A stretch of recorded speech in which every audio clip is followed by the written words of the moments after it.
പ്രത്യേക തീവ്ര വോട്ടർ പട്ടിക പരിഷ്കരണത്തിന്റെ ഭാഗമായി കരട് വോട്ടർ പട്ടിക പുറത്തിറക്കി. BLOമാർ പലതവണ ഗൃഹസന്ദർശനം നടത്തിയിട്ടും കണ്ടെത്താൻ സാധിക്കാത്തവർ, മരണപ്പെട്ടവർ, സ്ഥിരതാമസം ഇല്ലാത്തവർ, ഇരട്ട വോട്ട് ഉള്ളവർ എന്നിങ്ങനെയുള്ളവരെ ഒഴിവാക്കിയിട്ടുണ്ട്. കരട് വോട്ടർ പട്ടിക അനുസരിച്ച് കണ്ണൂർ ജില്ലയിൽ ഇപ്പോൾ ആകെ 20,14,608 വോട്ടർമാരാണുള്ളത്. ജനുവരി 22 വരെ ആക്ഷേപങ്ങളും അവകാശവാദങ്ങളും ഉന്നയിക്കാവുന്നതാണ്.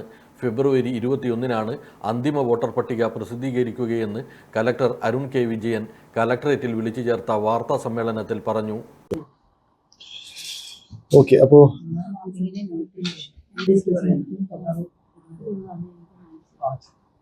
ശരിയുള്ള എല്ലാ രാഷ്ട്രീയ പാർട്ടി പ്രതിനിധികളുടെ മീറ്റിംഗാണ് നടന്നത്. നമ്മുടെ വിവരങ്ങൾ ഷെയർ ചെയ്യാനും അതേപോലെ തന്നെ ഇതിന് ശേഷം നമ്മൾ ഡ്രാഫ്റ്റ് റോളിൽ നിന്ന് നമ്മൾ എല്ലാ പാർട്ടി പ്രതിനിധികൾക്കും സിംബോളിക്കായിട്ട് ഇവിടെ വെച്ച് കൊടുക്കും. പക്ഷേ എല്ലാ മണ്ഡലങ്ങളിലും ഇത് ഓൾറെഡി എത്തിക്കഴിഞ്ഞിട്ടുണ്ട്. അവരവിടെ എത്താനിടത്ത് എത്തിച്ചുകൊണ്ടിരിക്കുകയാണ്. ഇപ്പോൾ നമ്മുടെ ജില്ലയിലെ കണക്കുകൾ മാത്രമൊന്ന് പെട്ടെന്ന് പറയാം. 21,13,284 ഇലക്ടറൽ ഫോംസാണ് നമ്മൾ എൻറോൾമെന്റ് ഫോംസാണ് നമ്മൾ ഡിസ്ട്രിബ്യൂട്ട് ചെയ്യുന്നത്.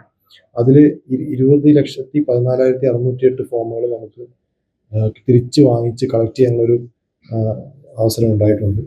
അവരെല്ലാം ഈ പറയുന്ന ഇലക്ടറൽ റോളിൽ വരും.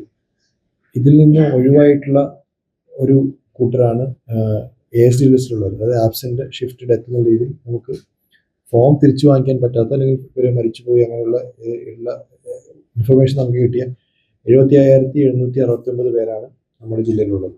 അപ്പോൾ അവർക്ക് ഇതിന് ശേഷം ഈ പറഞ്ഞ 75,769 പേർക്ക് ഇൻ കേസ് ഇനിയും ലിസ്റ്റിൽ വരണമെങ്കിൽ, കരട് വോട്ടർ പട്ടികയിൽ വരണമെങ്കിൽ അവർക്ക് അവരുടെ ക്ലെയിം ഒബ്ജക്ഷൻ ഇനി വരുന്ന ദിവസങ്ങളിൽ 23-ാം തീയതി മുതൽ നമ്മൾ സ്വീകരിച്ചു കൊടുക്കും. ജാനുവരി 22-ാം തീയതി വരെയാണ് ഈ ക്ലെയിമുകളും ഒബ്ജക്ഷൻസ് എല്ലാം സ്വീകരിക്കുക. അതിൻ്റെ പ്രോസസ്സിങ് നമ്മൾ ഫെബ്രുവരി 14-ാം തീയതി വരെയാണ് നമ്മളതിൻ്റെ പ്രോസസ്സിങ് മുന്നോട്ട് പോകുക. അപ്പോൾ ആ പ്രോസസ്സിങ്ങിൻ്റെ ഇടയിൽ